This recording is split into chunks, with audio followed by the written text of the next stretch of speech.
আসসালামু আলাইকুম রহমতুল্লাহি বারাকাতুহু। আশা করি মহান আল্লাহ রব্বুল আলামিনের অশেষ মেহেরবানিতে আপনারা সকলেই ভালো আছেন। সম্মানিত ভাই ও বোনেরা, আজকে আলোচনা করব ফেরাউনের স্ত্রী হযরত আসিয়া রাদিয়াল্লাহু তাআলা আনহুমার জীবনী। হযরত আনাস ইবনে মালিক রাদিয়াল্লাহু তাআলা আনহু থেকে বর্ণিত এক হাদিসে নবী সাল্লাল্লাহু আলাইহি সাল্লাতু ওয়াস সালাম বলেছেন, গোটা সৃষ্টি জগতের মধ্যে 4 জন নারী শ্রেষ্ঠ। হেরা হলেন মারিয়াম বিনতে ইমরান, ফেরাউনের স্ত্রী আসিয়া, খাদিজা বিনতে খোলাইদ এবং ফাতেমা বিনতে মুহাম্মদ সাল্লাল্লাহু আলাইহি সাল্লাতু ওয়াস সালাম।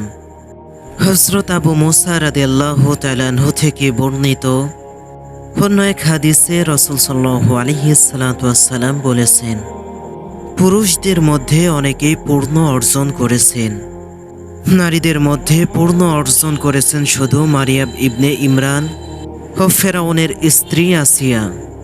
খাবারের মধ্যে সারিদ যেমন শ্রেষ্ঠ, তেমনি নারীদের মধ্যে মর্যাদার অধিকারীর দিক থেকে শ্রেষ্ঠ আয়েশা রাদিয়াল্লাহু তাআলা আনহুমা। এই আসিয়া বিনতে মুজাহিম ছিলেন মিশরের রাজা ফেরাউনের স্ত্রী, যে ফেরাউনকে আল্লাহ দ্বীনের সঙ্গে বিদ্রোহ করে খোদাদায়ী দাবি করার কারণে চরমভাবে অপদস্থ করেছেন। অন্যদিকে হযরত মুসা আলাইহিস সালাতু ওয়াস সালামকে আল্লাহ তাআলা এই মহিয়সী নারীর মায়া ও মমতায় ফেরাউনের রাজপ্রাসাদে লালন পালন করেছেন, যা আল্লাহ সুবহানাল্লাহু তাআলার পাকের এক বিশেষ কুদরত।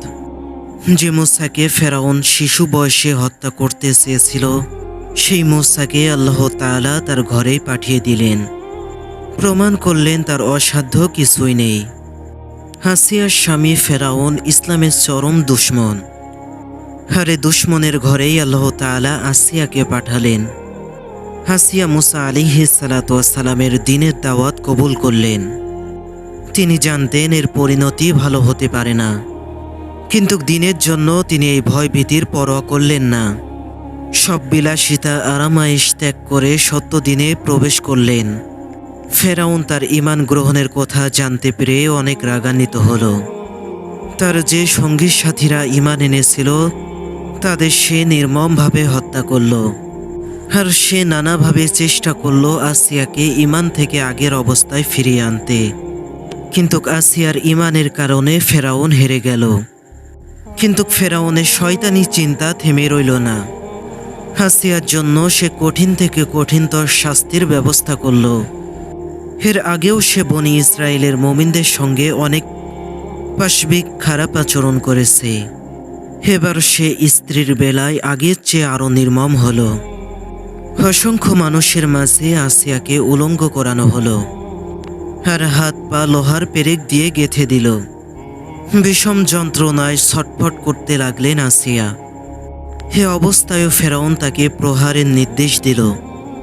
এতে শরীর ক্ষতবিক্ষত হয়ে গেল। হে কঠিন ও অন্তিম মুহূর্তেও তিনি ঈমানের উপর অবিচল রইলেন। আল্লাহর ভালোবাসায় তিনি ঈমানহারা হলেন না। পৃথিবীর ইতিহাসে জালিমের সামনে মুমিনের শ্রেষ্ঠত্বকে প্রমাণ করলেন তিনি। হাসি মুখে শাহাদাতের সুধা পান করলেন, তবুও জালিমের কাছে নত স্বীকার করলেন না। মৃত্যুকালে তিনি আকাশের দিকে তাকিয়ে বললেন, হে আল্লাহ, তুমি আমার জন্য তোমার পাশে জান্নাতে একটি ঘর বানিয়ে দাও। কত সুন্দরভাবে আল্লাহ তাআলা সে কথা পবিত্র কোরআনে বলেছেন। আল্লাহ তাআলা মুমিনদের জন্য ফেরাউনের স্ত্রীকে উদাহরণ হিসেবে পেশ করলেন।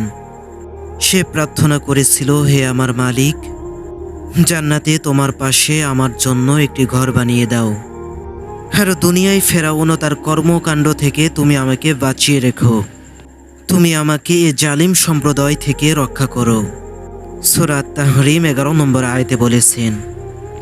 আল্লাহ তাআলা আসিয়ার দোয়া কবুল করলেন। মৃত্যুর আগে চোখের সামনেই জান্নাতে খোদার তৈরি সেই বাড়ি দেখতে পেলেন। হে জান্নাত দেখে তিনি হেসে উঠলেন। হে চরম নির্যাতনের মধ্যেও আসিয়ার মুখে হাসি দেখে ফেরাউনের রাগান্বিত আরো বেড়ে গেল।